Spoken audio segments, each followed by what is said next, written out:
ఈ రోజు ఈ వీడియోలో శబ్దం అనే సినిమా గురించి మాట్లాడుకుందాం.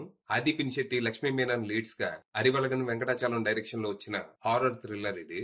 ఈ సినిమా స్టోరీ ఏంటి, దీని మీద నా ఒపీనియన్ ఏంటనేది ఇప్పుడు తెలుసుకుందాం పదండి. ముందుగా ఈ సినిమా స్టోరీ ఏంటంటే, ఈ సినిమాలో మన హీరో వ్యోమ ఒక పారానార్మల్ ఇన్వెస్టిగేటర్ గా పనిచేస్తూ ఉంటాడు. ఎక్కడైనా ఏదైనా అబ్నార్మల్ అండ్ అన్యూజువల్ ఈవెంట్స్ జరిగితే అవి నేచురల్ అకరెన్సా లేకపోతే పారానార్మల్ ఫినామినా అనేది ఇన్వెస్టిగేట్ చేసి, ఒకవేళ అక్కడ నిజంగా దెయ్యం ఉంటే వాటికి ఏం కావాలో తెలుసుకుని తీర్చగలిగే కోరికలైతే తీర్చటం, లేకపోతే తన్ని తరివేయటం చేస్తూ ఉంటాడు.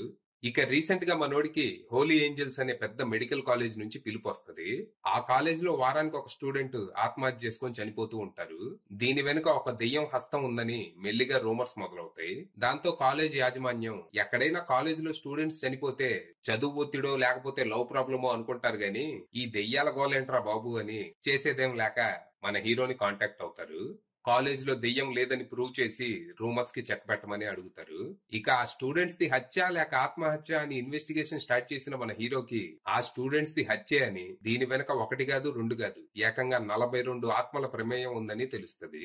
అవి శబ్దాలని వాడి ఈ హత్యలు చేస్తున్నాయని, అలాగే అవి గత 34 ఏళ్లుగా ఆ కాలేజ్ లైబ్రరీలోనే ఉంటున్నట్టు తెలుస్తుంది. మరి తర్వాత ఏం జరిగింది?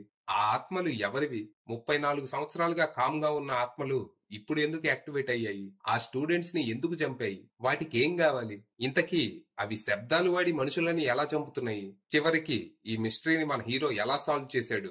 ఆత్మలకి ఎలా విముక్తి కల్పించాడనేది మీరు సినిమా చూసి తెలుసుకోవాలి. ఇక ఈ సినిమా పర్లేదు, బానే ఉంది. మరీ నేను పెట్టుకున్న ఎక్స్పెక్టేషన్స్ అయితే రీచ్ అవ్వలేదు గానీ చూసినంతసేపు ఎంగేజింగ్ గా అయితే అనిపించింది. ఈ సినిమా ఫస్ట్ హాఫ్ డీసెంట్ ఉండింది. ఫస్ట్ మనకి హీరోని తన ప్రొఫెషన్ ని ఇంట్రడ్యూస్ చేస్తారు. మన దగ్గర ఈ పారానార్మల్ ఇన్వెస్టిగేషన్ అనేది కొంచెం కొత్త కాబట్టి దాన్ని కొంచెం డీటెయిల్డ్ గా ఎక్స్ప్లెయిన్ చేసే ప్రయత్నం చేశారు. ఇక ఎప్పుడైతే కాలేజ్ లో ఇన్వెస్టిగేషన్ మొదలైతుందో అక్కడి నుంచి అసలు కథ స్టార్ట్ అవుతుంది.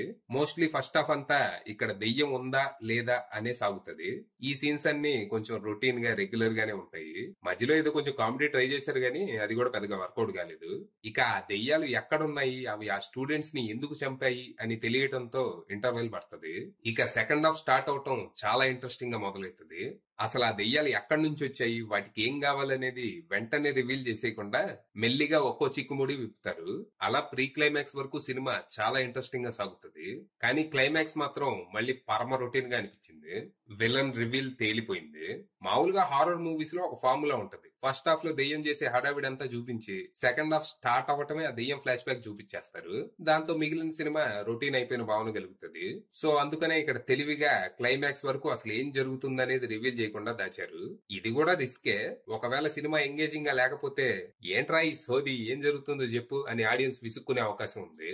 కానీ ఇక్కడ హారర్ సీన్స్ అన్ని ఇంట్రెస్టింగ్ గా ఎంగేజింగ్ గా ఉండటం ప్లస్ అయింది. కానీ ఈ ప్రాసెస్ లో అసలు విలన్ ని తన మోటివేషన్ ని మనకి క్లియర్ గా ఎక్స్ప్లెయిన్ చేయడంలో తడబడ్డారు. తడబట్టం కాదు, అసలు టైమే లేదు. సినిమా అయిపోవటానికి ఇంకో 10 నిమిషాలు ఉందనగా విలన్ ఎంట్రీ ఇచ్చి నేనే మొత్తం మందే ఇదంతా అంటాడు. దాంతో క్లైమాక్స్ హడావిడిగా రొటీన్ గా ముగిసిపోయిన ఫీలింగ్ కలుగుతుంది.